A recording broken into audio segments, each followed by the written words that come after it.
সবাই শুনে নিন একবারে কান খুলে। বুদ্ধ পূর্ণিমার দিনে কেউ যদি তাকান, বুদ্ধ পূর্ণিমার দিনে কেউ যদি শিবলিঙ্গে কাঁচা দুধ ঢেলে যদি একটি আকন্দ ফুলের মালা পরাতে পারে তার লাভ আছে। মায়েরা, এই যে চলে আসছে কি দিন বললাম, আপনারা বুদ্ধ পূর্ণিমার দিনে মায়েদের একটা কর্তব্য হবে, শিবলিঙ্গে কাঁচা দুধ ঢেলে আকন্দা ফুলের মালা যদি বুদ্ধ পূর্ণিমার দিনে কেউ পরাতে পারে, শাস্ত্র পরিষ্কার করে বলছে সেই মা লক্ষ্মীর মঙ্গল হবে। কেন? বুদ্ধদেবের ছোটবেলার নাম কি? জোরে বলুন। সিদ্ধার্থ। বাবা ছিল কে? রাজা শুদ্ধোদন। মায়ের নাম কি ছিল? মায়াদেবী। রাজার বাড়িতে বাস। রাজার ছেলে দুঃখ বোঝে না। একদিন রাস্তা দিয়ে পেরোচ্ছে, হঠাৎ দেখতে পেল চারজনকে।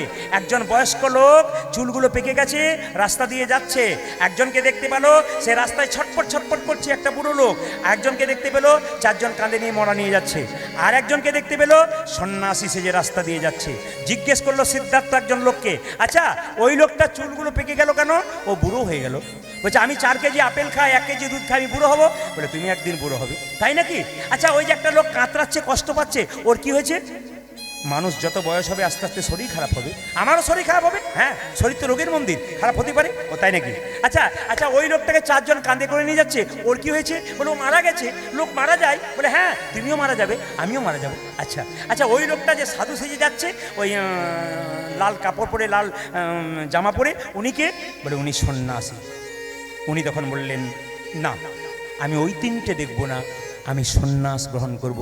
বোধিসত্ত্ব নিয়ে তিনি কি হলেন না, বুদ্ধদেব হয়ে গেলেন। বুদ্ধ পূর্ণিমা সবাই মানুন, আপনাদের লাভ আছে। যাদের দেখবেন বাত ব্যথা, হাঁটু ব্যথা, প্রাচীন লোকেরা বলে যদি অমাবস্যা পূর্ণিমা করতে পারে তবে তার দেখবেন কোনদিন বাত ব্যথা, হাঁটু ব্যথা, ফাইলেরিয়া, জ্বর হবে না। কেন হবে না? আয়ুর্বেদ পর্যন্ত বলে। সবাই শুনে নিন, অমাবস্যা পূর্ণিমার দিনে যাদের শরীরে প্রচণ্ড ব্যথা হয়, তারা যদি অমাবস্যা পূর্ণিমার দিনে রুটি খেতে পারে, নিরামিষ সবজি খেতে পারে, ভাত মুড়ি ভাত দিয়ে, তাহলে দেখবেন তাদের শরীরে ব্যথা খুব তাড়াতাড়ি কমে যায়, ফাইলেরিয়ার জ্বর হয় না, অনেক কিছু হয় না। দেখবেন আপনারা অমাবস্যা পূর্ণিমা করে দেখবেন, আদি মায়েরা করে, আগেকার মায়েরা করে, সুস্থ থাকে। সুস্থ থাকার একটা পথ বটে। সবাই তাকান মায়েরা, বুদ্ধ পূর্ণিমা কেন হয়েছিল? বুদ্ধ পূর্ণিমাতে 2টো কাজ আপনারা করবেন, যে যেখানে বসে আছেন। একটা কাজ কি? বুদ্ধ পূর্ণিমার দিনে দান ধ্যান করবেন। কাকে? গরিবকে, সাত্ত্বিক ব্রাহ্মণকে, সাত্ত্বিক বৈষ্ণবকে আপনার দান করবেন। গরিবের মেয়ের বিয়ে হচ্ছে না, আপনি দান করবেন। হ্যাঁ, ভিখারি খেতে পাচ্ছে না, তাকে দান করবেন। দান করবেন কিভাবে? আপনি দেবেন ওপরে, ওরা নেবে নিচে, আপনি ওপরেই থেকে থাকবেন। দয়াকার দন্তন দান মানে কি? পুণ্য। দয়াকার মধ্যন দান মানে দয়াকার মধ্যন দান মানে কি? পুণ্য। দয়াকার দন্তন দান মানে কি? দেওয়া। কিন্তু একটা কথা বলবো, দান করবেন, নাম দেবেন না, অহংকার বেড়ে যাবে। দান করলে যদি কেউ নাম দেয় তার অহংকার বেড়ে যায়। সবাই লক্ষ্য করুন, ইস্কন মন্দির মায়াপুর চলে যান, ওখানে একচক্রগ্রাম নিতাই ধাম আছে।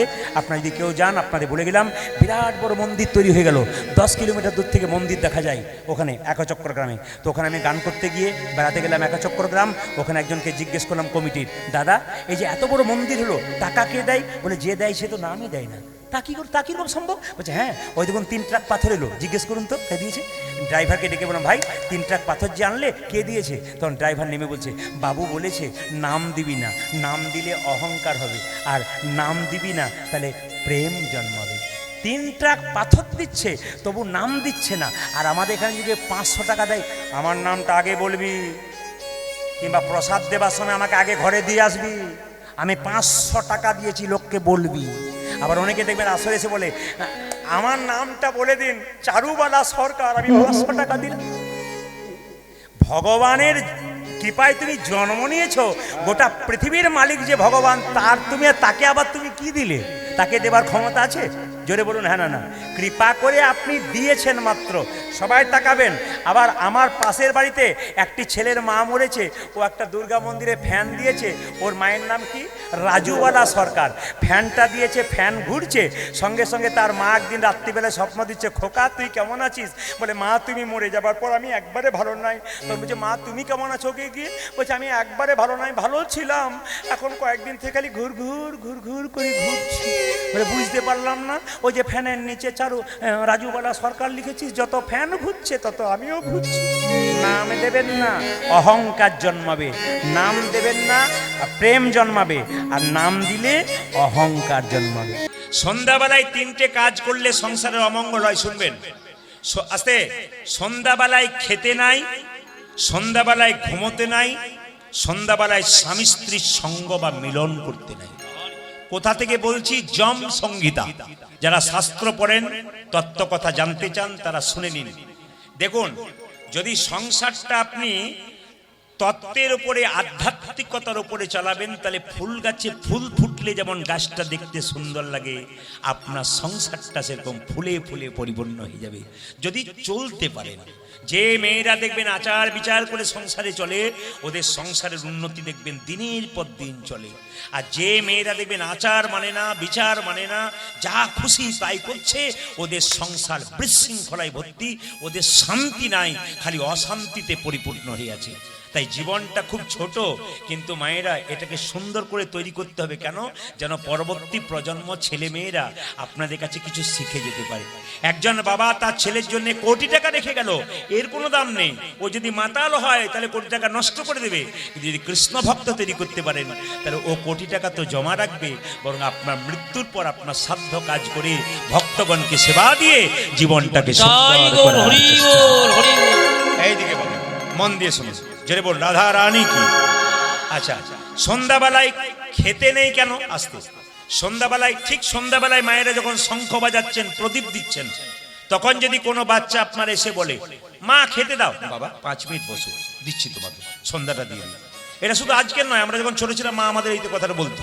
হ্যাঁ, তখন তো ওরা শাস্ত্র পড়ে নাই, এখন আমরা বই পড়ে বুঝতে পারছি আগেকার মানুষ কিন্তু পড়ে নাই, কিন্তু জানতো, আর জেনে জেনে মানতো। ওরা মানতে জানতো, আমরা মানতে জানি না, শুনি না তো মানবো কি করি? অনেকে তো শোনেই না ভালো কথা। সবাই শুনবেন, কি বললাম? সন্ধ্যাবেলায় খেলে কি হয়? শরীরে ব্যাধির জন্ম নেয়। দেখুন, অনেকগুলো কারণ আছে আমাদের ধ্বংসের, তার মধ্যে একটা কারণ কি? সন্ধ্যাবেলায় ফাস্টফুডের দোকানে ভিড়, না কি বলছেন? যখনই দেখবেন সন্ধ্যে ছেলে মেয়েরা দেখবেন ফাস্টফুডের দোকানে চিকেন পকোড়া খাচ্ছে, না কি বলছেন? জরুর হ্যাঁ না? তাহলে আমরা কি বলুন তো, এখন যদি ওদেরকে বলতে যাবেন ওসব আগেকার কথা, ওগুলো আমরা মানি না, আর মানি না বলেই তো ধ্বংস হচ্ছে, না কি বলছেন? যারা মানছেন তারা ভালো রয়েছেন, আর যারা মানছেন না তারা। সন্ধ্যাবেলায় খেলে ব্যাধির জন্ম হয়। 2, অসুস্থ ব্যক্তি বাদ দিয়ে, কিন্তু যারা অসুস্থ তাদের কথা নয়। সন্ধ্যাবেলায় ঘুমোতে নেই, বিশেষ করে যখন শঙ্খ প্রদীপ দেওয়া হয়, শঙ্খ বাজানো হয়, ওই সময় যদি কারো রাত জাগাও থাকে তাকে একটু উঠিয়ে দেবেন, বাবা একটু উঠো। বলে কেন? একটু দিয়ে দিই, তারপর তুমি আবার ঘুমাবে। অসুস্থ ব্যক্তি হলে তিনি ঘুমাবেন, সুস্থ ব্যক্তি কিন্তু ঘুমাবেন না। তাই লক্ষ্য করুন, কি বললাম? সন্ধ্যাবেলায় ঘুমলে কি হয় মা? দারিদ্রতা বৃদ্ধি হয়। শুধু টাকার দারিদ্রতা নয়, মনের মধ্যে দারিদ্রতা, অশান্তি লেগেই আছে। এর সঙ্গে ওর মিল নাই, ওর সঙ্গে ভালোবাসা নেই, বিবাদ ঝগড়া, ভাই ভাই মিল নাই, অন্যায় অত্যাচার লেগেই আছে। এর অনেকগুলো কারণের মধ্যে এটা একটা কারণ, সন্ধ্যাবেলায় ঘুমোতে নেই। 3, সন্ধ্যাবেলায় স্বামী স্ত্রীর মিলন বা সঙ্গ করতে নেই, তার ফলে যে সন্তান জন্ম হয় তা অসুর সন্তান জন্ম হয়। আজকে কীর্তন হচ্ছে, দেখবেন অনেক কম বয়সে ছেলেরা নদীর পাড়ে বসে ফেসবুক দেখছে, হোয়াটসঅ্যাপ দেখছে, কিন্তু কীর্তনে আসছে না। কেন বলুন তো? মাগুলো ভালো সন্তান জন্ম দিতে পারে নাই, পাক্কা কথা, আসলে দাঁড়িয়ে বলে গেলাম। কেন বলুন তো? মা যদি ভক্ত সন্তান, যে কম বয়সে ছেলেগুলো কীর্তন শুনছে, আর তাদের মা যদি আপনি হন, তাহলে বুঝবেন আপনার গর্ভটার নাম রত্ন গর্ভা। যার গর্ভটা রত্ন হয় তিনি কিন্তু কৃষ্ণ ভক্ত সন্তান জন্ম দেয়, আর যার গর্ভ রত্ন নয় উনি কিন্তু অভক্ত সন্তান জন্ম দেয়। যদি আমি বলি তাহলে প্রমাণটা দিই। কশ্যপ মুনির 2টো স্ত্রী ছিল, একটা দিতি একটা অদিতি। একজন আচার মেনেছিল, দেব সন্তানের জন্ম দিয়েছিল। একজন অনাচার মেনেছিল, উনি অসুর সন্তানের জন্ম দিয়েছিলেন। কেন? সবাই লক্ষ্য করুন। একদিন কশ্যপ মুনি সন্ধ্যাবেলায় ভগবানের ভজনা করছে, আর তার স্ত্রী তাকে তুলে নিয়ে এসে বিছানায় নিয়ে এলো, মিলন করলো, তার ফলে যে সন্তান জন্ম হলো অসুর সন্তানের জন্ম হলো। আর একজন স্ত্রী আচার মেনে বিচার মেনে সংসারে ছিল, উনি দেব সন্তানের জন্ম দিলেন। আপনার বাড়িতেই দেখবেন কৃষ্ণ ভক্ত সন্তান, পাশের বাড়িতে দেখবেন অসুর সন্তান মারামারি করে, ঝগড়া করে, লড়াই করে চলে আসছে, আর বাবা প্রত্যেক দিন খালি কোর্টে যাওয়া আসা করছে। কেন বলুন তো? এ সন্তান জন্ম দেওয়ার ভুল আছে বলে। এই জন্য কিছু কিছু কাজ আছে, আপনারা ভুল করবেন না, জীবন সুন্দর হবে। আসুন, মহাপ্রভু একটা বাণী আমরা মানব। 10এ 5 সবে মিলে দাঁড়িতে বসিয়া কীর্তন করহ সবে হাতে তালি দিয়া। এটা কার কথা? চৈতন্য চৈতামিতে মহাপ্রভুর কথা, যে যেখানে হরিনাম হবে সেখানে হাততালি দিয়ে মাঝে মাঝে কীর্তন করবে। মুসলিম সমাজে মাদ্রাসা আছে ধর্ম শিক্ষা দেওয়ার জন্য, হিন্দু সমাজে কি আছে জোরে বলুন? খ্রিস্টানদের চার্চ গির্জা আছে ধর্ম দেবার জন্য। হিন্দু সমাজের কি আছে? মহাপ্রভু হরিবাসর তৈরি করলেন কেন? হরিনাম সংকীর্তন হবে, তত্ত্বকথা হবে, কিছু জেনে আপনারা বাড়ি যাবেন। এটা হচ্ছে শিক্ষার জায়গা। মুসলমান সমাজে 30 দিন রোজা রাখা হয়, জোরে বলুন হানা না। ভোর 4টে থেকে সন্ধে 6টা পর্যন্ত জল তো দূরে কথা, থুতু পর্যন্ত গেলে না।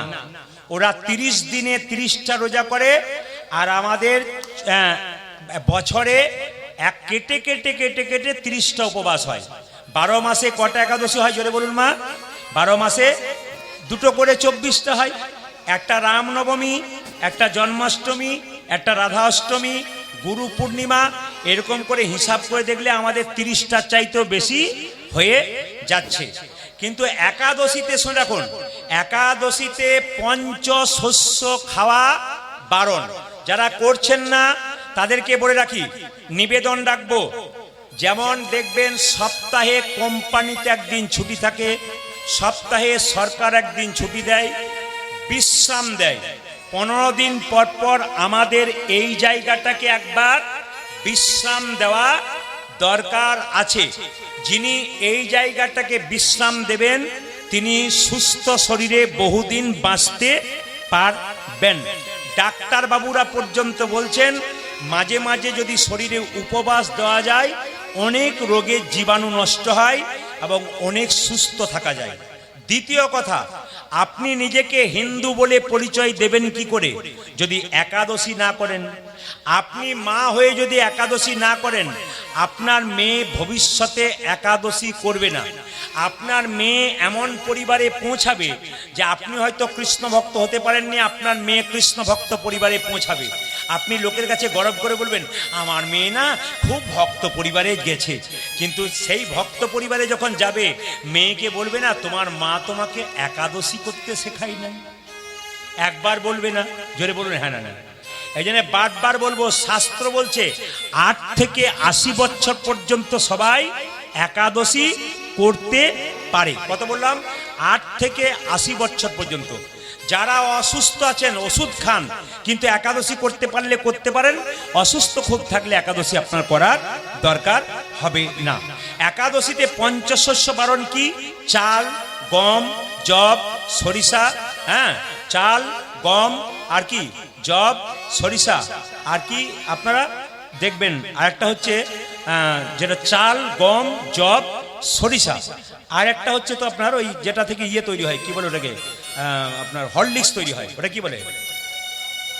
হ্যাঁ, পঞ্চশস্য বারণ।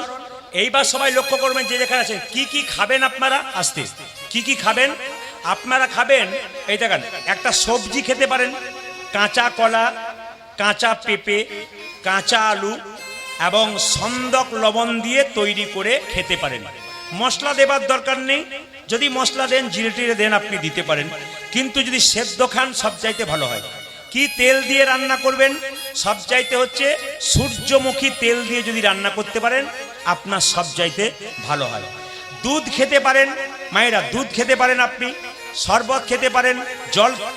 ওরা রোজা করছে জল পর্যন্ত খাচ্ছে না, আর আপনি একটু সবজি খেতে পাচ্ছেন, সারাদিন ফল খেতে পাচ্ছেন, দুধ খেতে পাচ্ছেন।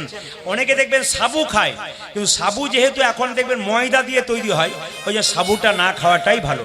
অনেকে দেখবেন শ্যামা চাল খায়, শ্যামা চালটা সব জায়গাতে প্রয়োগ নয়। কেউ কেউ বলে হ্যাঁ, কেউ কেউ বলে না। 15 দিন পরে একদিন খাবেন না শ্যামা চাল, নাই বা খেলেন, আপনার খাবার দরকার নেই শ্যামা চালটা। সবাই লক্ষ্য করুন মায়েরা যে এখানে বসে আছেন, একাদশীর আগের দিনে ব্রাশ করে নেবেন। ধরুন কাল আগামী 14ই চৈত্র একটা একাদশী, এই একাদশীর নাম কি? কামদা একাদশী। ভালো করে শুনবেন, আগামী 14ই চৈত্র, আর কদিন পর একটা একাদশী আছে। যারা করেন না তাদের বারবার অনুরোধ করব, একবার করুন, করার পর দেখবেন আপনার এত আনন্দ লাগবে শরীরে। সারাদিন ওই ফল সবজি খেয়ে থেকে মনে হবে আমার শরীরটা প্রথম একটা ক্লান্তি লাগতে পারে, পরে দেখবেন আপনি জল খেয়েই সারাদিন থেকে যাবেন, আপনাকে মনে হবে অনেকে নির্জলা করে দেখবেন, অনেকে আবার সারাদিন কিচ্ছু খায় না, কিন্তু শরীর একবার ফিট থাকে দেখবেন, দীর্ঘ জীবন লাভ করে। আপনার শরীরকে ভালো রাখতে আপনাদের মাথায় রাখতে হবে, পেটটাকে 4 ভাগ করলে আপনি 1 ভাগ খাবেন, 1 ভাগ জল খাবেন, 2 ভাগ ফাঁকা রাখবেন। সেই দিন একাদশীর দিনে যত কম খাবেন তত কিন্তু আপনার ভালো। কি বললাম? একাদশীর দিনে যত কম খাবেন তত আপনার ভালো। মুখ ঝোরা যত কম করবেন। এইবার বলি, একাদশীর আগের রাত্রিতে 14ই চৈত্র কামদ একাদশী, 13ই চৈত্র রাত্রিবেলায় ব্রাশ করে নেবেন, জিভ ঝুলে নেবেন। পরের দিন সকালবেলায় গরম জল নিয়ে আপনি মুখটাকে ধুয়ে দেবেন, কারণ সেদিন যে জিভ ঝুলতে ঝুলতে রক্ত বেরিয়ে যায় আপনার একাদশী হলো না। কিংবা দেখবেন দাঁত মাজতে মাজতে মাড়ি কেটে গেল, আপনার একাদশী হলো না। অথবা দেখবেন যে পেস্ট দিয়ে আপনি দাঁত মাজছেন সেই পেস্টটার মধ্যে লবণ থাকে, তাই সেদিন কিন্তু করা উচিত নয়। সন্দক লবণ ব্যবহার করবেন রান্নাতে, এই লবণ কিন্তু আপনারা ব্যবহার করবেন না। এবার সবাই লক্ষ্য করুন মায়েরা, একাদশী হচ্ছে কামদা একাদশী। একটু তত্ত্ব কথা বলে যাই, এই যে আগামী 14ই চৈত্র কামদা একাদশী, সাপেদের, হ্যাঁ রবিবার, সাপেদের যে রাজা মায়েরা, সাপেদের যে রাজা, সে একটা লোকে বাস করে, সেখানে ফুল ফলে ভর্তি। সেখানে একটা ছেলে একটা মেয়ে, দুজন কীর্তন মানে গান করে, একজন গান করে একজন নৃত্য করে। পুরুষের নাম কি, যে নৃত্য করে গান করে তার নাম ললিত, আর যে মেয়েটা গান করে তার নাম নৃত্য করে তার নাম ললিতা। একজন অপ্সরা একজন পুরুষ। তো দেখুন ওদের দুজনে বিয়ে হয়নি, কিন্তু কিন্তু ওই নাচতে আর গাইতে গাইতে ওদের দুজনের মধ্যে একটা ভালোবাসার সম্পর্ক হয়। ওই সাপেদের রাজার বাড়িতে যখন তারা নৃত্য করে গান করে না, ললিত বলে ছেলেটা গান করে, আর ললিতা বলে অপ্সরা মেয়েটা খুব সুন্দর নৃত্য করতে পারে। সবাই খুব আনন্দ পায়, সাপেদের রাজা সেখানে আছে। লক্ষ্য করুন, হঠাৎ একদিন তাদের চোখাচোখি হতে হতে ভালোবাসা হয়ে যায়। তারা নির্জনে বসে গল্প করে। একদিন বিরাট রাজসভা হলো, সাপেদের রাজা সবাইকে ডাকলেন, কিন্তু ললিত গান গাইতে গাইতে ললিতার দিকে তাকাতে তাকাতে তার গান ভুল হয়ে গেছে। তখন সাপেদের রাজা মন্ত্রীকে জিজ্ঞেস করলো, ললিত কোনদিন গান ভুল করে নাচ করলো কেন? বলছে ললিতার প্রতি তার প্রেম জেগেছে, তার দিকে তাকিয়েছে, এই জন্য সে গান ভুলে গেছে। সঙ্গে সঙ্গে সাপেদের রাজা ললিতকে অভিশাপ দিলেন, ললিত তোকে অভিশাপ দিলাম, তুই রাক্ষস হয়ে যা। ওই ললিত রাক্ষস হয়ে গেল। মা ললিত যখন রাক্ষস হয়ে গেল, তখন চিন্তা করছে আমি কি করে রাক্ষস কুল থেকে মুক্তি পাবো। কিন্তু ললিতা তাকে ছাড়ে নাই, তার পেছন পেছন ঘুরছিল। ললিতা ওই রাক্ষস ললিতকে নিয়ে বনে বনে ঘুরতে ঘুরতে এক গভীর বনে দেখতে পেল ঋষসিংহ মুনি নামে একজন মুনি বসে আছেন। তাকে গিয়ে বললেন যে মুনিবর, আমার ইনি ভালোবাসার মানুষ, ইনাকে আমি বিয়ে করতে চাই, ইনি রাক্ষস হয়ে গেছেন সাপেতে রাজার অভিশাপে, এখন কি করা যায়? বলছে আগামী চৈত্র মাসের শুক্লপক্ষে যে কামদা একাদশী আসছে, এই কামদা একাদশী নির্জলাভাবে দুজনে পালন করতে পারো, তাহলে তোমার এই যে প্রেমের পুরুষ ভালোবাসার মানুষ, সে কিন্তু রাক্ষস কুল থেকে মুক্তি হয়ে যাবে। তারা দুজনে কামদা একাদশী করেছিল, আর সঙ্গে সঙ্গে রাক্ষস কুল থেকে মুক্তি হয়ে গেছে। বারবার বলবো মায়েরা, যারা মনে মনে ভাবছেন না খেয়ে থাকতে পারি না, তাদেরকে বলবো ত্যাগটা হচ্ছে মেয়েদের সবচাইতে বড় জিনিস। না কি বলছেন? ত্যাগ দেখুন, যারা বয়স্ক মা আছে, মাদিকে জিজ্ঞেস করুন, রান্না বান্না করে সবাইকে দিয়ে দেয়, থাকে খায়, থাকলে খায়, না থাকলে জোরে বলুন খায় না। এ হচ্ছে মায়েদের লক্ষণ। প্রকৃত নারীর লক্ষণ কি বলুন তো? ছেলেদেরকে দেবে, মেয়েদেরকে দেবে, তারপর ছেলে মেয়ে প্রশ্ন করবে তুমি খেয়েছো? বলে কোনো অসুবিধা নেই, খেয়ে নিচ্ছি বাবা, তোদের পেট ভরেছে, আমারও পেট ভরে গেছে। মানে মা না খেলেও কি বলে?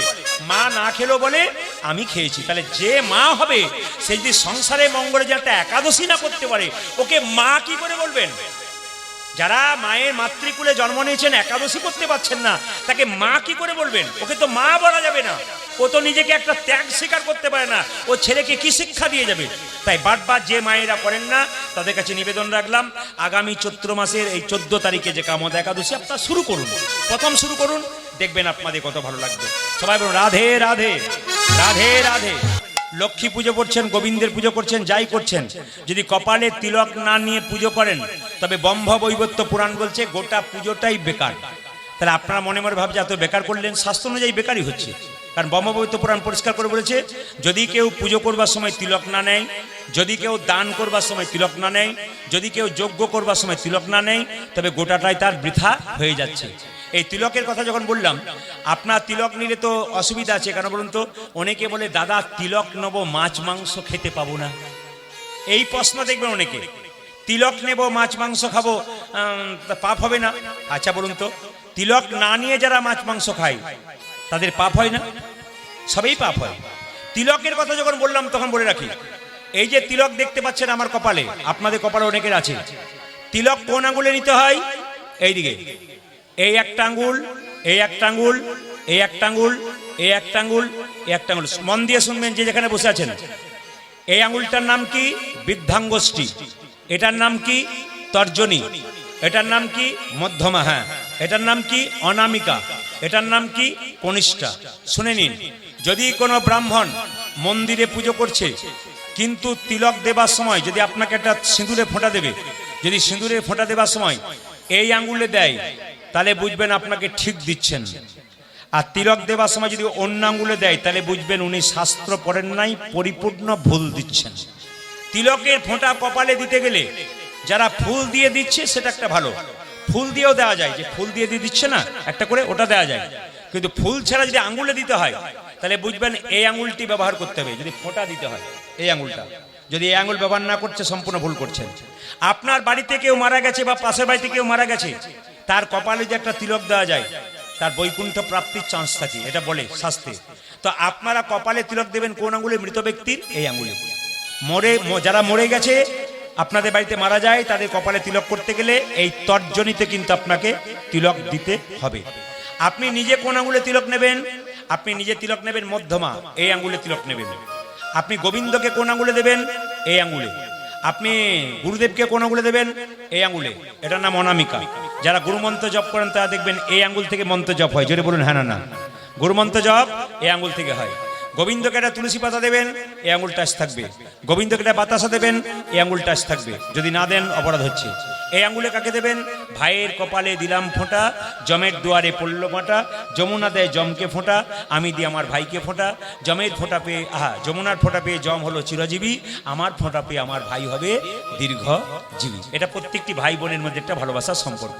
এইবার লক্ষ্য করুন মায়েরা, যে যেখানে বসে আছেন মন দিয়ে শুনে নেবেন, যে তিলক আপনার প্রশ্ন করবেন তাহলে আমার মতো তিলক তো আপনার করতে পারবেন না। তাছাড়া লজ্জার একটা ব্যাপার আছে, কি বলুন তো?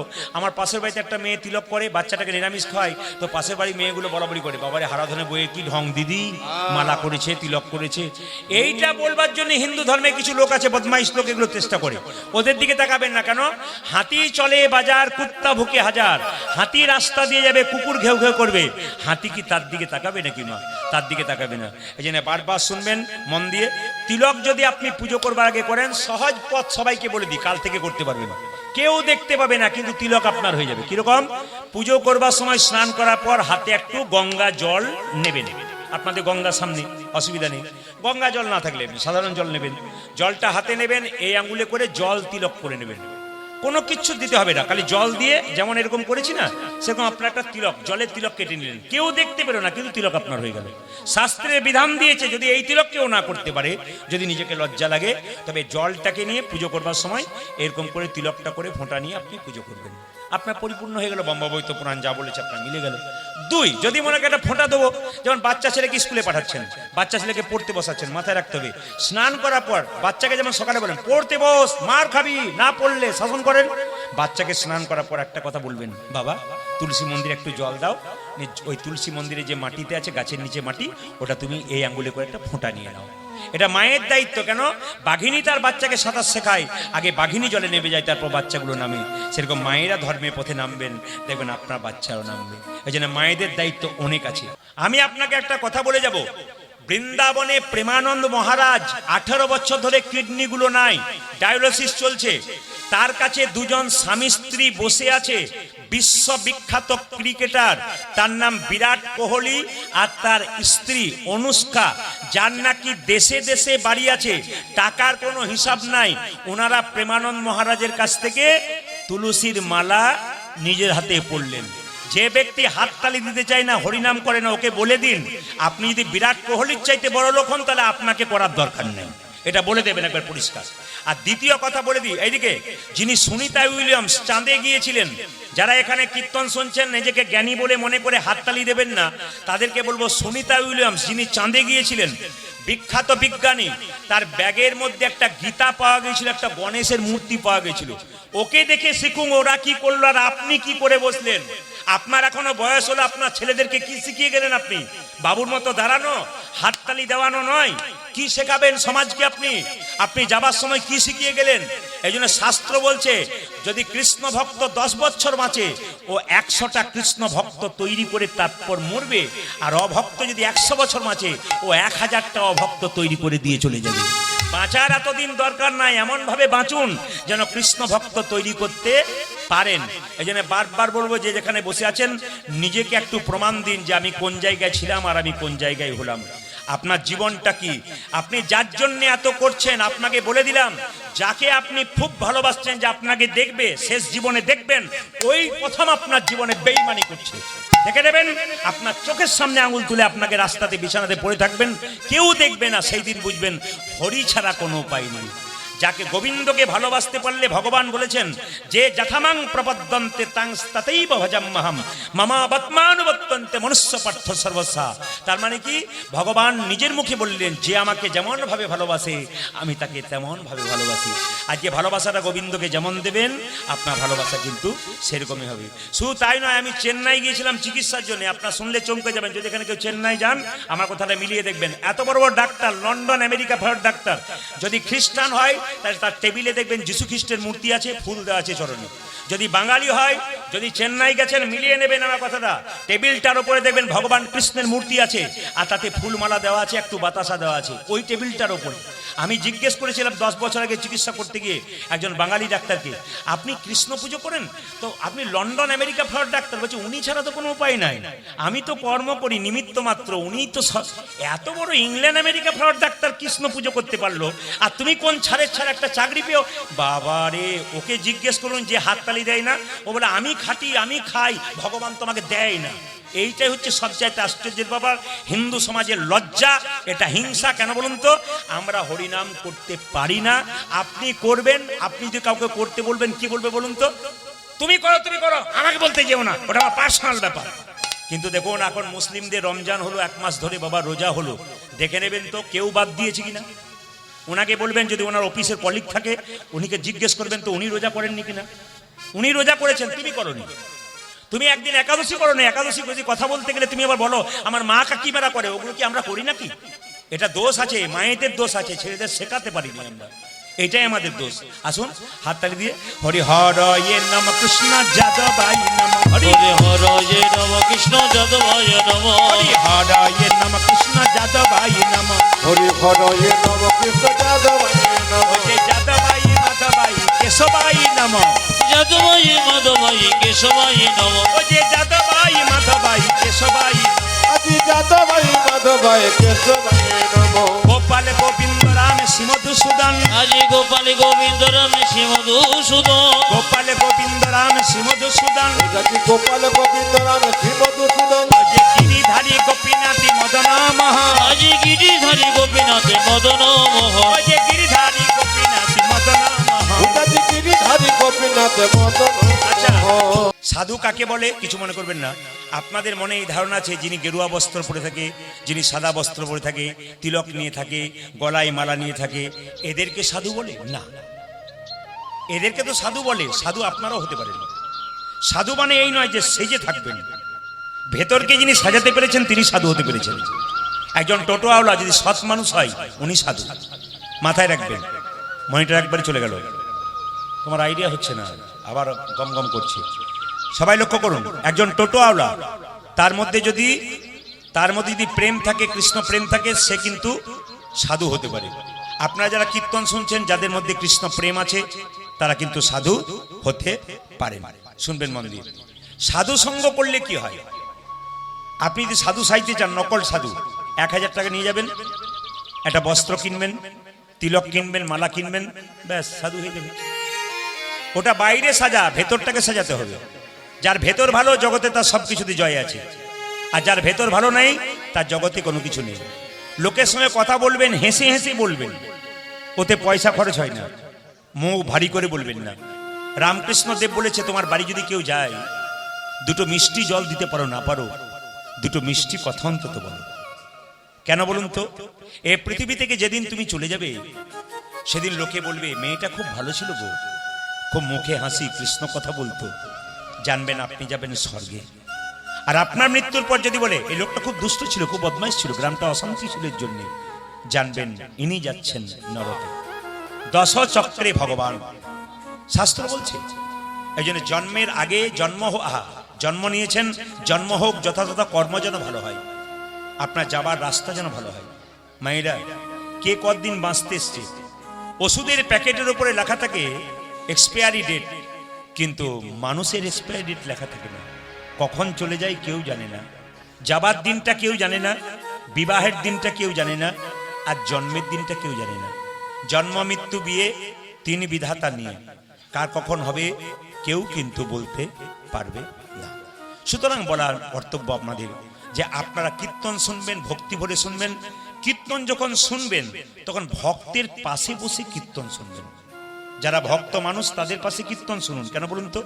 ভক্ত যখন কীর্তন শুনবে তখন দেখবেন আপনি হাতটা তুলে দেবেন, আর আপনি তার পাশে বসলে হাত তোলার ইচ্ছা না থাকলেও আপনার হাতটা কিন্তু উঠে যাবে। হ্যাঁ, আর যদি প্রসাদ পাবেন, ধরুন যেখানে মহোৎসব হয়, অন্নপ্রসাদ, খিচুড়ি প্রসাদ হয়, আপনি যার তার কাছে বসে প্রসাদ পাবেন না। কার কাছে বসবেন? ভক্তের পাশে বসে প্রসাদ পাবেন।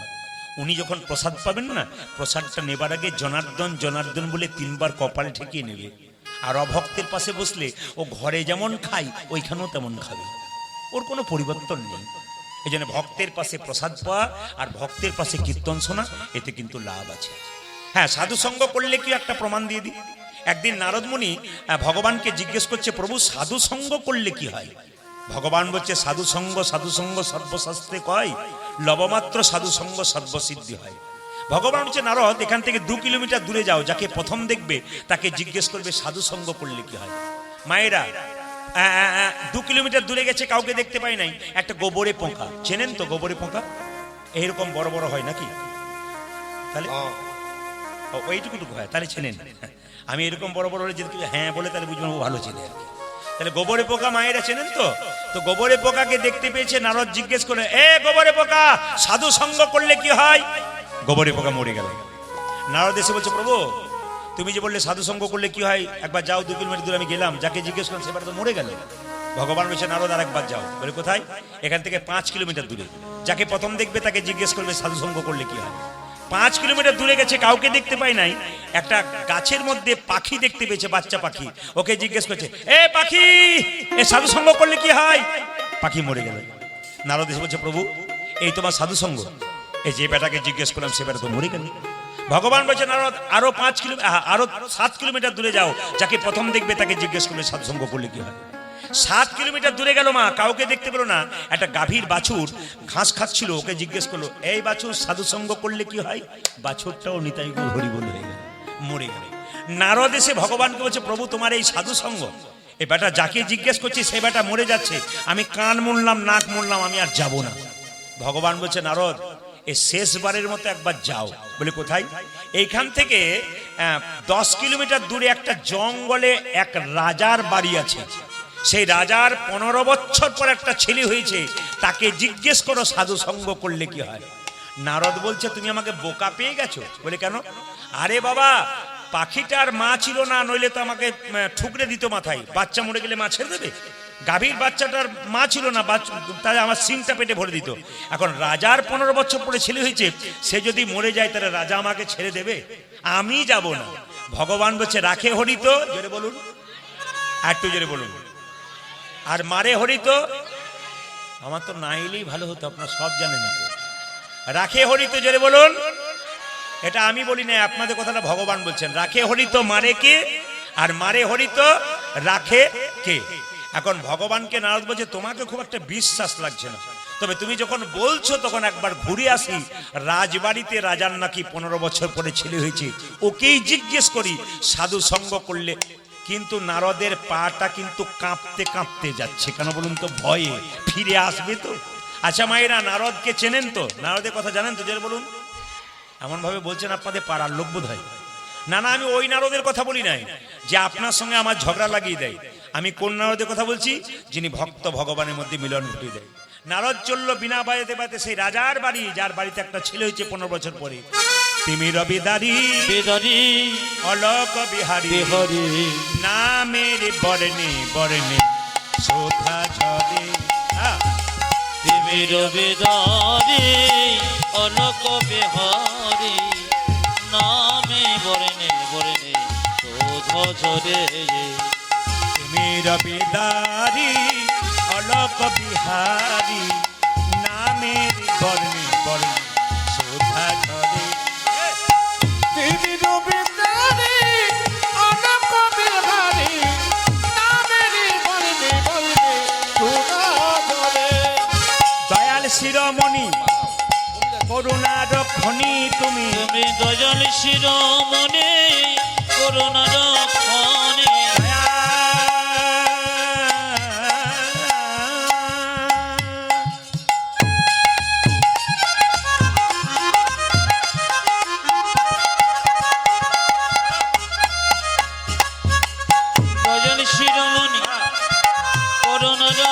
খনি দয়াল শিরোমণি করুণা রক্ষণী তুমি তুমি দয়াল চিরমণি করুণা রক্ষণী তব পদাশিস দাও কৃপা করে নামের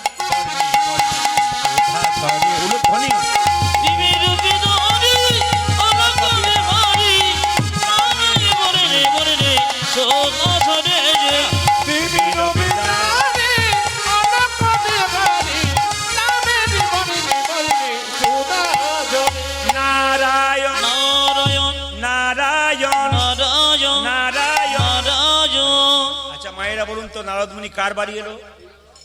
জোরে বলুন, বাবারা বলুন কার বাড়ি এলো? রাজার বাড়ি। আচ্ছা ভোট নিয়ে চিন্তা করবেন না, গোবিন্দের চিন্তা করবেন।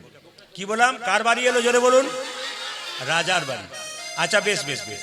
আচ্ছা মায়েরা কিছু মনে করবেন না, রাজার ক বছর পরে ছেলে হয়েছে? 15 বছর পরে। এই যে নারদ ঢুকেই বলছে, রাজা মশাই। রাজা বলল, আমার কত ভাগ্য ভালো আপনি এসেছেন। আরে বাবা, নারদের পা গুলো তখন কাঁপছে। রাজা জিজ্ঞেস করছে, পা কাঁপছে কেন? বলে পায়ের দোষ হয়েছে তাই কাঁপছে। ও বুঝতে দিচ্ছে না। সঙ্গে সঙ্গে নারদ বলছে, আচ্ছা আপনার নাকি 15 বছর পর একটা ছেলে হয়েছে?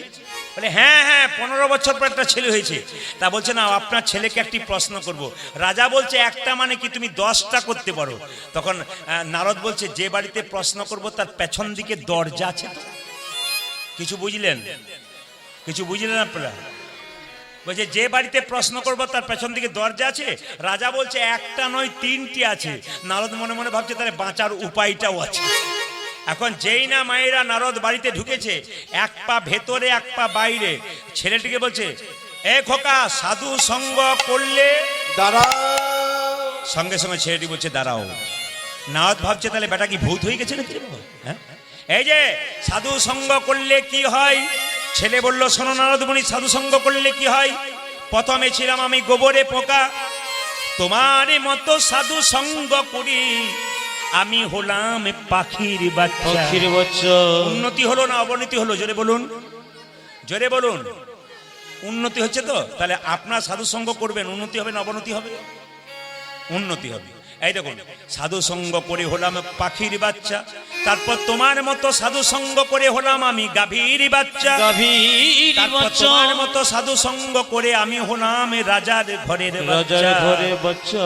যারা সাধু সঙ্গ করে, হরি কথা কৃষ্ণ কথা শোনে, তারা যেমন তেমন ঘরের সন্তান হয় না, তারা হয় পৃথিবীর রাজা ভগবান শ্রীকৃষ্ণের সন্তান। যারা কীর্তন শুনছেন তারা ভগবান শ্রীকৃষ্ণের সন্তান সমার হয়ে যাবেন। আসুন আজকে আমরা গৌরচন্দ্রিকা শেষ করবার আগে সবাই মিলে মাথায় কাপড়টা নিন, বাবু হয়ে বসুন, একটু প্রার্থনা করবো। সন্ধ্যাবেলা তো সবাই মিলে প্রার্থনা করুন গোবিন্দের কাছে একসঙ্গে ভক্তি ভরে। যে যেখানে বসে আছেন যদি গাইতে পারেন, গাওয়ার গান বটে, আপনারা সবাই গাইতে পারবেন। যদি গাইতে না পারেন তাহলে কি করবেন? ভক্তি ভরে গোবিন্দের চরণ দুটো স্মরণ করুন আর প্রভুর কাছে প্রার্থনা করুন। আমি যে কথাগুলো বলবো, তুমি নির্মল করো করো মঙ্গল করে করে মলিন মনে মোছায়ে, তুমি নির্মল করো মঙ্গল মঙ্গল করে বলতে পারলে ভালো, না বলতে পারলে মনে মনে গোবিন্দকে স্মরণ করুন। নির্মল করো মঙ্গল করে মলিন মনে মোছায়ে, ও তুমি নির্মল করো মঙ্গল করে মলিন মনে মোছায়ে। পূর্ণ কিরণী লয়ে যাক মহাকালী মা ঘুচায়ে, দেখো মলিন মরে মশায়ে। নির্মল করো মঙ্গল করে মলিন মনে মোছায়ে। তুমি নির্মল কর মঙ্গল করে মলিন মোছায়ে, তুমি নির্মল করো মঙ্গল করে মলিন মরে মশায়ে। গানটার মানে কি? আপনারা এখন বসে আছেন গোবিন্দের কাছে, স্বয়ং গোবিন্দ এখানে বসে আছেন। ভগবানের কাছে বসা মানে ভাগ্যের ব্যাপার। যারা ভগবানকে আমি একবার এবছর আমি বৃন্দাবন গিয়েছিলাম, তো একজন মহারাজজি খুব সুন্দর কথা বলছিলেন, ও প্রত্যেকে বোঝাচ্ছিলেন, যদি শান্তি পেতে চাও তাহলে গোবিন্দের কাছে বসো। যদি লোকের কাছে বসবে খালি এর ওর নিন্দা সমালোচনা করে বেড়াবে, ওদের কাছে বসবে না। সংসারের সমস্ত কাজকর্ম পরাপর সন্ধ্যেবেলায় বসে যখন সংসারে টিভি দেখার দরকার নেই, সেই সময় গোবিন্দের কাছে বসে তোমার সারাদিনের মনে ক্লান্তি দুঃখের কথা কাউকে না বলে এদেরকে বলো। মায়েরা, সংসারে আপনাকে কেউ 10টা খারাপ কথা বলেছে, আপনি পাড়ার মেয়েকে বলে বেড়াচ্ছেন, জেনে নেবেন ও কিন্তু আপনার দুঃখ কষ্ট আরো 5 জনকে ছড়িয়ে বেড়াচ্ছে। আপনি বলবেন কোথায়? 2 জায়গায়, একটি গুরুচরণে, একটি গোবিন্দের চরণে। গুরু হলো বাবার মতো, আপনার মনের কথা শুনবে এবং সমাধান করবে। আর যে গুরু কাছে না থাকে, গোবিন্দের মন্দিরে বসুন আর চোখের জল ফেলে গোবিন্দকে বলুন, দেখবেন সব সমাধান হবে। কে কোথায় কি বললো না বললো ওইদিকে তাকিয়ে লাভ নেই, আমি গোবিন্দের কাছে চুপচাপ বসবো। আজকে শুধু কীর্তন শুনছেন কেন? আপনার মঙ্গল নয়, আপনার ছেলে মেয়ের মঙ্গল, আপনার সংসারে মঙ্গল। একজন মা একজন বাবা সবসময় চাই আমার সংসারে মঙ্গল হোক, আর সেই মঙ্গলের জন্য ভুবল মঙ্গল কীর্তন শোনার জন্য এখানে বসেছেন। ওই জন্য সবার কাছে নিবেদন রইল, যতক্ষণ কীর্তন শুনবেন কেউ কারোর দিকে কোনো কথা না বলে এক মনে কীর্তনটা শুনবেন। হে প্রভু, তুমি তোমার মঙ্গলময় হাত দিয়ে আমার ভেতরে ময়লাটাকে দূর করে দাও। ভেতরে কি ময়লা আছে? অহংকারের ময়লা, বিবাদের ময়লা, সমালোচনার ময়লা, আর কি হিংসার ময়লা। ভেতরে হিংসা থাকে না? পাশের বাড়ির লোক বড় হয়ে গেলে আমার হিংসা হয় না, আপনার হিংসা হয় না, অনেকে হিংসা হয়ে যায়। হিংসার ময়লাটাকে তুমি দূর করে দাও। ভক্ত যখন এই গানটা গাইছে, ভগবান বলছে হ্যাঁ নিশ্চয়ই তুই বিপদে পড়েছিস, নইলে তুই ডাকবি কেন?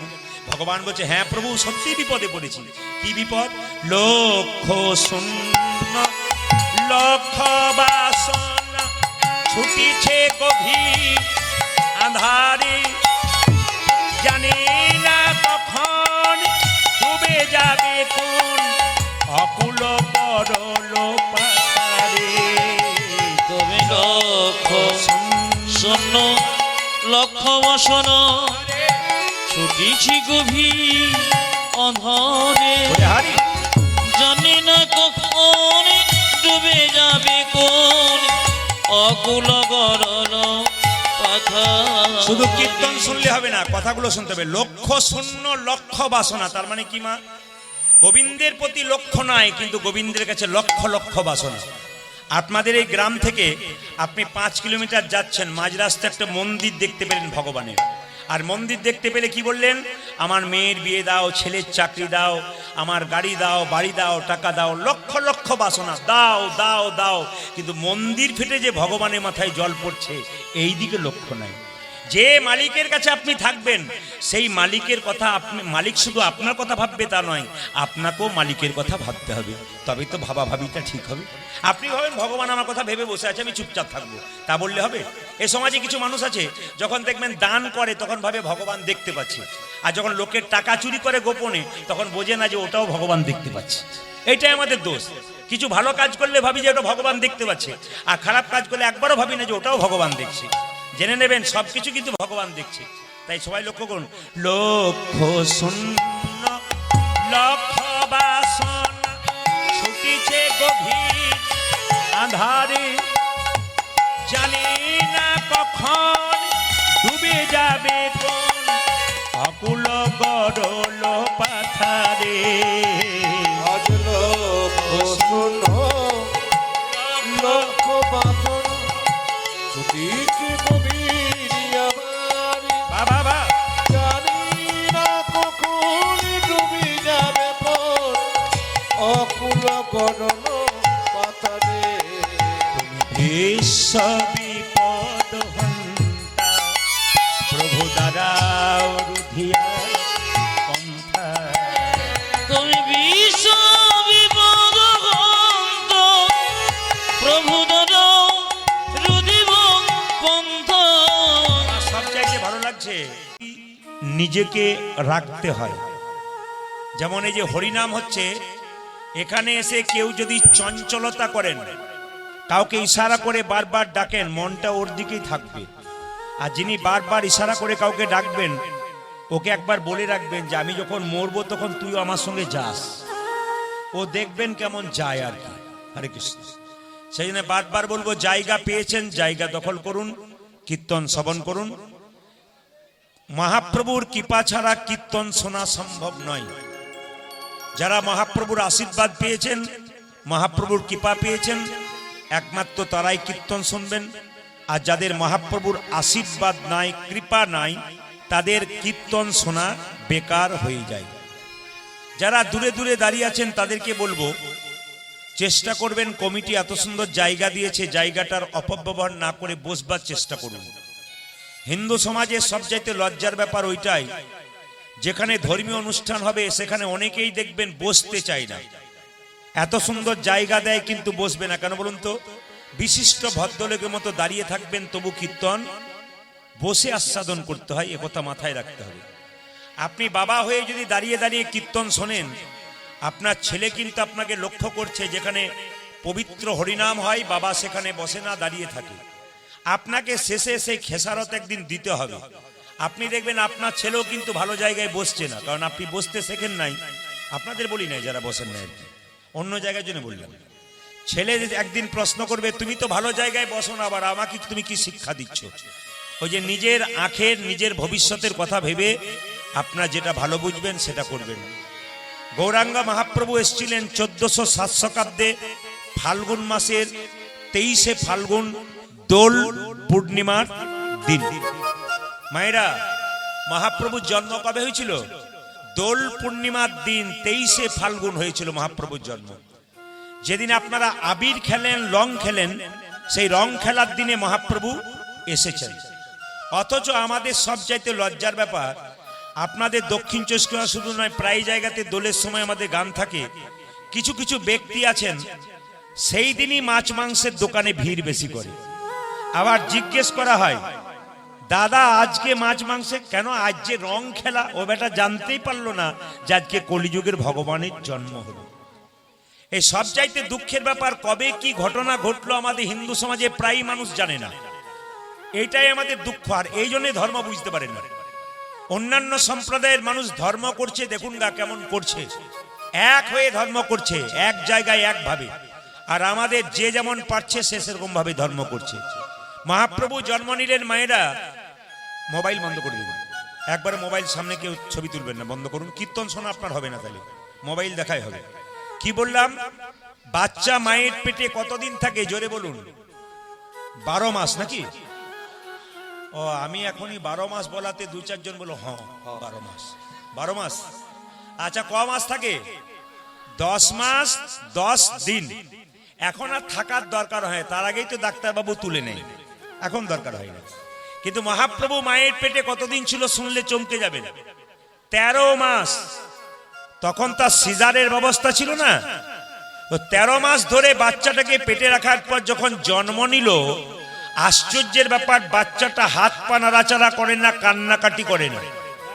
মায়েরা জেনে নিন, হ্যাঁ দুটো পাটি আছে, মায়েরা জেনে নিন যে কোনো বাচ্চা যদি জন্ম নিয়ে কান্নাকাটি না করে, ডাক্তারবাবু দেখবেন নার্সিংহোমে তাকে থাপ্পড় মেরে মেরে কান্না করায়। কেন? যে বাচ্চা জন্ম নিয়ে কান্নাকাটি করে না, হাত পা নাড়াচাড়া করে না, ও বাচ্চা সুস্থ বাচ্চা নয়। কিন্তু মহাপ্রভু যখন জন্ম নিয়েছিলেন তখন সুস্থভাবে জন্ম নেয়নি, কিন্তু মায়ের কোলে আসার সঙ্গে সঙ্গে একবারে মরার মতো পড়েছিল, হাত পা নড়ায় নাই, কান্নাকাটি করে নাই। পাড়ার মেয়েরা সঙ্গে সঙ্গে শচীকে বলেছিল, শচী তোর ছেলে আর বাঁচবে না। আচ্ছা বলুন তো, মা 13 মাস ধরে বাচ্চাকে পেটে রাখার পর জন্ম দিল, তারপর যদি কোনো মেয়ে, আপনার তিলক টিলক দেবেন না, ওইসব করতে যে আরো গন্ডগোল হবে, মন দিয়ে শুনতে দিন। এমন কিছু আসরের মধ্যে করবেন না যে আসরটাকে মাথাটা খারাপ হয়ে যাবে মানুষের। হ্যাঁ, মন দিয়ে কীর্তন শুনতে দিন ওদেরকে, চুপচাপ শুনছে কি সুন্দর, ওই জায়গা থেকে একটু গন্ডগোল হয়। হ্যাঁ, যা কীর্তন তিলক টিলক দিয়ে 2-4 পয়সা আসে অবশ্য, ওই জন্য আপনি যতই বলুন হরে কৃষ্ণ, যেটা বলুন রাধা রানী কি, শ্যাম সুন্দর কি, মদন মোহন কি, হরিবাসর কি, সাধুগুরু বৈষ্ণব কি, তিলক নেওয়া হয়েছে কি, জানি না। বসুন বসুন বসুন, এই যে বসুন বসুন, আর তিলক দেবেন তো, বসুন বসুন। আপনি একবার শুনুন, মন দিয়ে শুনুন কি বলছে ওগুলো শুনুন। তিলক দেওয়াটা বড় কথা নয়, মহাপ্রভুর জন্ম কবে হলো সেটাই জানতে পারলাম না, তিলক দিয়ে লাভ না, না কি বলছেন? আগে ভগবানকে জানতে পারলাম না, আমার সেজে কি লাভ আছে, না কি বলছেন? আগে ভগবান কে তাকে জানতে হবে। কি বলবো বললাম তো, উপায় তো নেই। এই তো দেখছেন তো, বারণ করলেও শুনবে না। যেটা বলুন রাধা রানী কি, শ্যামসুন্দর কি, মদন মোহন কি, হরিবাসর কি, সাধুগুরু বৈষ্ণব কি, গৌর ভক্তবৃন্দ কি? আচ্ছা মায়েরা, তাহলে মহাপ্রভু মায়ের পেটে কতদিন ছিল বললাম, জোরে বলুন। হ্যাঁ, এই যে মনে মনে রাখবেন, বাবারাও সবাই মনে রাখবেন যারা দাঁড়িয়ে আছেন বসে আছেন। তো মহাপ্রভু 13 মাস মায়ের পেটে ছিল। আচ্ছা, বাচ্চা জন্মের পরে মায়ের কাছে কোনো মা যদি বলে তোর ছেলে আর বাঁচবে না, সেই মায়ের কি দশা হয়? সচিমাতাকে পাড়ার মেয়ে বললো তোর ছেলে যে অবস্থা, বাঁচবে না। সচিমাতা বলল ঠিক আছে। তখনকার দিনে তার ডাক্তারপত্র খুব একটা ছিল না, কিন্তু তিনি একটা সিদ্ধান্ত নিলেন যে আমাদের বাড়িতে একটা বড় নিম গাছ আছে, আতুর ঘরটা ছেলেটাকে নিয়ে করব যদি, তবে নিম গাছের নিচেই করব। সচিমাতা ধারণা হয়ে গেল জম যদি আমার ছেলেকে নিতে আসে তাহলে তেঁতোর ভয়ে আর নেবে না, তাই নিম গাছের নিচে আতুর ঘরটাকে করলেন। এই যে নিমাইয়ের নাম নিমাই হলো না মা, এই নামটা কিন্তু কেউ রাখে নাই। কে রেখেছে বলুন তো? আদর করে সচিমাতা রেখেছে। আপনারা যারা মা হয়েছেন তারা তো অনুভব করতে পারছেন, একটা সন্তানকে পেটে ধরার পর সেই সন্তান যদি হাত পা নাড়াচাড়া না করে, কান্নাকাটি না করে, মায়ের 10 মাস 10 দিন ধরা যে বৃথা হয়ে যায়। সচিমাতা বলল আমার ছেলেকে যদি জম নিতে আসে তেতর ভয়ে পালিয়ে যাবে, তাই আমি নিম গাছের নিচে আতুর ঘরটা করব। ছেলের নাম রাখলো কি? নিমাই। হাত পা নাড়াচাড়া করলো। ভক্তগণ নাম রাখলেন গৌরাঙ্গ মহাপ্রভু। তার বাবা নাম রাখলেন জগন্নাথ মিশ্র, নাম রাখলেন কি? বিশ্বম্ভর। আর সন্ন্যাস নেবার পর গৌরাঙ্গ মহাপ্রভুর নাম হলো শ্রীকৃষ্ণ চৈতন্য প্রভু। চৈতন্য প্রভু, শ্রীকৃষ্ণ চৈতন্য প্রভু, চৈতন্য প্রভু, শ্রী শ্রী কৃষ্ণ চৈতন্য। কত সুন্দর কথাগুলো দেখুন। শ্রী মানে কি? সুন্দর। কৃষ্ণ মানে কি? আকর্ষণ। চৈতন্য মানে কি? চেতনা। প্রত্যেকটা জীবের মধ্যে সুন্দর কৃষ্ণ নামে চেতনা জাগানোর জন্য মহাপ্রভু এসেছেন।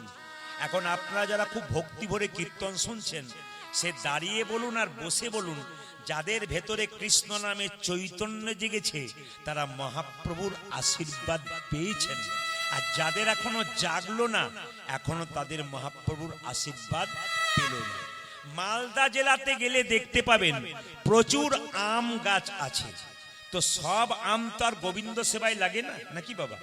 যে আমটা গাছে ধরে, ওটা ধরার পর দেখবেন মুকুলে কিছু চলে যায়, ছোট ছোট গুটিতে কিছু চলে যায়।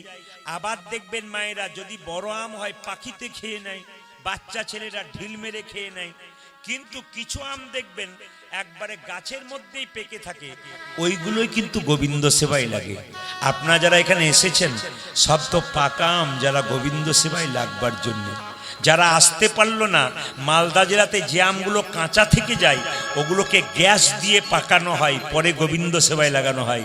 যারা আসতে পারলো না, গোবিন্দ তাদের গ্যাস দিয়ে পাকাচ্ছে, ওরা পরে লাগবে আর কি, কিন্তু লাগবে। কেউ আগে লাগবে, কেউ পরে লাগবে। তাই মহাপ্রভু প্রচার করলেন পৃথিবীতে আছে যত নগর আদি গ্রাম, সর্বত্র প্রচার হবে আমার এই হরিনাম।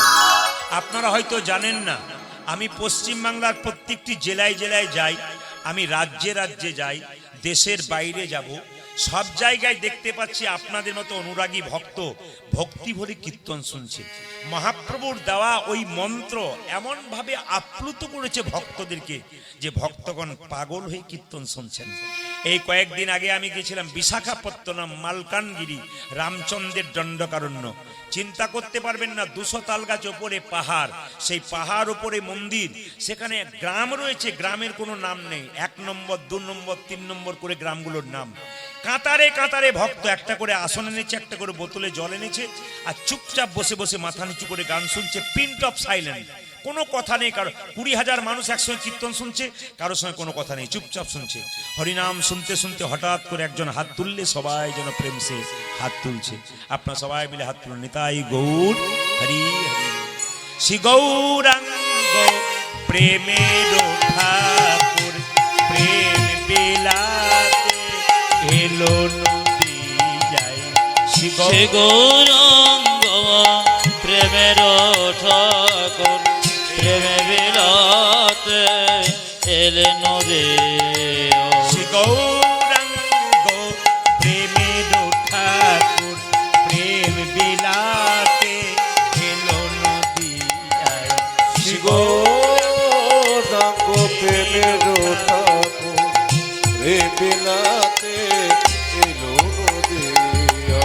রাধা প্রেমে করা তনু রাধা প্রেমে গরাতনু রাধা প্রেমে করা তনু রাধা কমছে প্রেমে গড়া তনু অন্তরে যার শ্যামরাই রায় রাধা প্রেমে গরাতনু অন্তরে যা শ্যামরা রাধা প্রেমে করা তনু অন্তরে যার শ্যামরাই রায় রাধা প্রেমে গড়া তনু অন্তরে যার শ্যামরায়।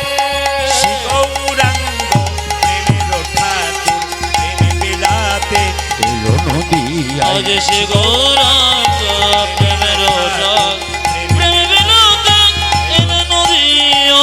গৌরাঙ্গ প্রেমের ঠাকুর প্রেমে বিলাতে এলো নদিয়ায়। শ্রী গৌরাঙ্গ প্রেমের ঠাকুর প্রেম বিলাতে এলো নদিয়া। গ্রামটি ছোট হতে পারে, এরা বললো 100 ঘর বাড়ি আমাদের, কিন্তু এদের মানসিকতা এত সুন্দর, এত পবিত্র, এত ভালোবাসা, এদের আহ্বান, এত ভক্তি এদের। আমি যদি এখানে কোনোদিন না আসতাম তাহলে আমার অপূর্ণতা রয়ে যেত। এখানকার যারা ভক্ত আছেন, কমিটি আছেন, মানুষ যারা আছেন, যারা মায়েরা আছেন, দরজায় দরজায় বেরোচ্ছেন, এত ভালো আপনাদের হৃদয় আমাকে খুব আপ্লুত করেছে। আমার মনে হচ্ছে এই আসর শুধু 1 বছর নয়, 10 বছর নয়, বছরের পর বছর পরবর্তী প্রজন্ম এই আসর চালাবে। সবাই মিলে একটু উলুধ্বনি দিন অবশ্যই। জয় গৌর হরি বল, হরি বল। মায়েরা, ও মায়েরা, হ্যাঁ হ্যাঁ, যে গাছ ভালো হবে বাবা, মিষ্টি গাছ যদি হয় তার ফলটা তো মিষ্টি হবে। এখানকার মায়েরা যত মিষ্টি ব্যবহার, এখানকার বাবাদের তেমন মিষ্টি ব্যবহার, এদের তো মিষ্টি ফলই জন্ম নেবে। আর এই মিষ্টি ফল পরবর্তী ক্ষেত্রে গৌর গোবিন্দের চরণে আবার আসর করবে। এত সুন্দর প্যান্ডেল করেছেন, সুন্দর প্যান্ডেল, হ্যাঁ, এত বড় গ্রাউন্ড। কিন্তু আজকে দেখুন, বিশ্বাস তাদের ছিল গোবিন্দের নাম হবে, কিন্তু দেখুন গোবিন্দ কৃপা করে আকাশটাকে পরিষ্কারও করে দিয়েছে। আরে মন যার পরিষ্কার আছে তার আবার কিছু দরকার আছে নাকি? কমিটির জন্য একটু হাততালি দিন সবাই মিলে। খুব সুন্দর, খুব সুন্দর, দারুণ একদম। মানে হৃদয় এত বড়, মন এত বড়, এই মনটার জন্য ওনারা আজকে জিতে গেলেন। কোনো আকাশে কোনো কিছু নেই। আমাদের এলাকাতে এখন বৃষ্টি চলছে, কিন্তু আমি ফোন করলাম বাড়িতে, বলছে এখন বৃষ্টি চলছে। তাহলে ওখানে বৃষ্টি চলছে, বর্ধমান দিকে বৃষ্টি চলছে, কিন্তু গোবিন্দ কৃপা করেছে এমন যে এত এত ভক্ত এসেছেন, ভগবান তাদেরকে নৈরাশ করবেন না বলে কতজন দাঁড়িয়ে আছেন, বসে আছেন। বৃষ্টি হলে কি থাকতে পারতেন? থাকতে পারতেন না। লক্ষ শূন্য লক্ষ বাসনা ছুটিছে গভীর আধারে, জানি না কখন ডুবে যাবে কোন অকুল বড়ল পাথারে। আজ লক্ষ শোনো লক্ষ বাসনা ছুটিছে গভীর আধারে, বাবা জানি না কখন ডুবে যাবে তোর অকুল গরল পাতারে। তুমি বিশ্ব বিপদ হন্তা, প্রভু দাঁড়াও রুধিয়া পন্থা। তুমি বিষ বিপদ গন্ত, প্রভু দাঁড়াও রুধিব পন্থ। শ্রী চরণ তলে লয়ে এসো মোর মর্ত বাসনা গোচাই। উলুধ্বনি। দেখো মলিন মনিব মোছায়ে।